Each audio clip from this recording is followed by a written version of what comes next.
আসসালামু আলাইকুম। সবাই কেমন আছেন? নিশ্চয়ই সবাই ভালো আছেন। আমি আপনাদের রিতা আপু খুবই ভালো আছি। তো সেহরি তো চলে এসেছে, মানে এক কথা রোজা তো চলে এসেছে। সেহরিতে বাচ্চারা খেতে চায় না। তো একটু চিংড়ি ভুনা করব আজকে। যে চিংড়ি ভুনাটা মানে বলতে কি সবাই পারেন। তারপরও জাস্ট আমি কিভাবে রান্না করি আপনাদের এটা দেখাচ্ছি। অবশ্য মানে এটা না দেখালেও চলে।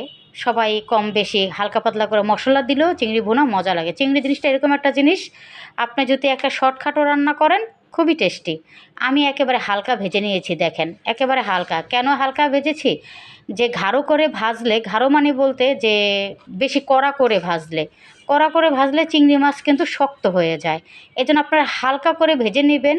নেওয়ার পর আপনি পেঁয়াজটা লাল করে আমি ওই তেলেতেই দিয়েছি। আপনারা হয়তো বলতে পারেন আপনার কড়াইটা নোংরা।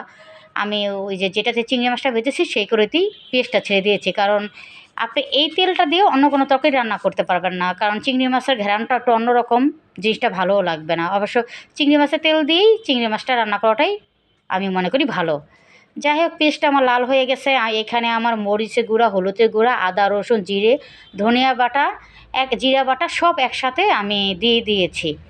কারণ আমি কষানোর পরে হালকা একটু পানি দেবো, পানি দেওয়ার পরে আমি চিংড়ি মাছটা দিয়ে দেবো, এই জন্যই। যাই হোক, যে কথা বলতেছিলাম, সেহরিতে বাচ্চারা খেতে চায় না, একটু চিংড়ি ভুনা হলে বাচ্চারা খেতে চাবে। এই জন্য, আর বিশেষ করে আমার মেয়ের জন্য এটা করা। আমার মেয়ে সেহরিতে এত খেতেই চায় না, খাওয়া দাওয়া একেবারে খারাপ। তা আপনাদের আর কি বলবো।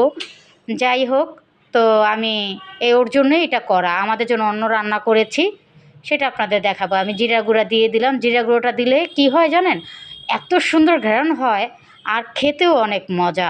এক কথা অনেক মজা হয়, মানে না খেলে বুঝতে পারবেন। আপনারা সবসময় হওয়ার কিছুক্ষণ আগে আপনি একটু জিরাটা দিয়ে দেবেন, গুঁড়োটা জিরে দিয়ে দিবেন, খেতে খুবই মজা হয় তরকারিটা। যাই হোক, আমাদের কাছে এইভাবে রান্না করলে খুব ভালো লাগে।